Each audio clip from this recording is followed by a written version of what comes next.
እንቅልፍ የአካላችን ስርዓቶች መሰረታዊ ስራዎች ከሆኑት አንዱ ሲሆን በጣም የተቸለው ነው። እኛ ሁላችን ጤናማ የህይወት መንገድ ለመኖር መልካም እንቅልፍ እንደሚያስፈልገን እናውቃለን። ነገር ግን ብዙዎቻችን እንቅልፍን እንተዋላለን። በሰዓቱ አንተኛም። እንቅልፍ ለመሄድ ዝግታ እንሄዳለን። ቀደም ብለን እነሳለን።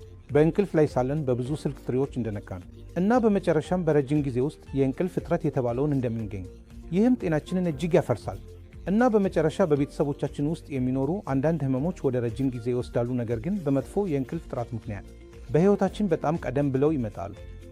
ስለ እንቅልፍ ሲነጋገር እንቅልፍን ወደ ሁለት አይነት እንቅልፍ እንከፋፈላለን የሚባሉት የነን ሬም እንቅልፍ እና የቬም እንቅልፍ ነን ፌም ወይም ንሬም ተብሎ ይባላል።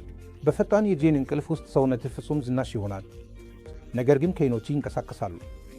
አንድ ሰው በሬም እንቅልፍ ላይ ሳለ ከመመልከት የተነሳ ገይኖችህ በቼን ክንፎች ውስጥ ቀጥሎ እንደሚንቀሳቀስ ያያል። ይህን ክንፎች ዝግ ነው፣ ነገር ግን አይኖች ይንቀሳቀሳሉ። የነቬም እንቅልፍ ለዝናሽ እጅግ አስፈላጊ ነው። የፌም እንቅልፍ ለአእምሮ ማሻሻል፣ ለማስታወሻ ማሻሻል፣ ለብልህነት እጅግ አስፈላጊ ነው። ስለዚህ ከፍተኛ ጥራት ያለውና ጥሩ የእንቅልፍ ጥራት ካልነበረ ሁለቱም የነንቬም እና ቬም እንቅልፍ በመጨረሻ ወደ ዝቅተኛ የህይወት ጥራት ብቻ ሳይሆን ዝቅተኛ የማስታወሻ ጥራትና የአእምሮ እንክብካቤ ይመራል።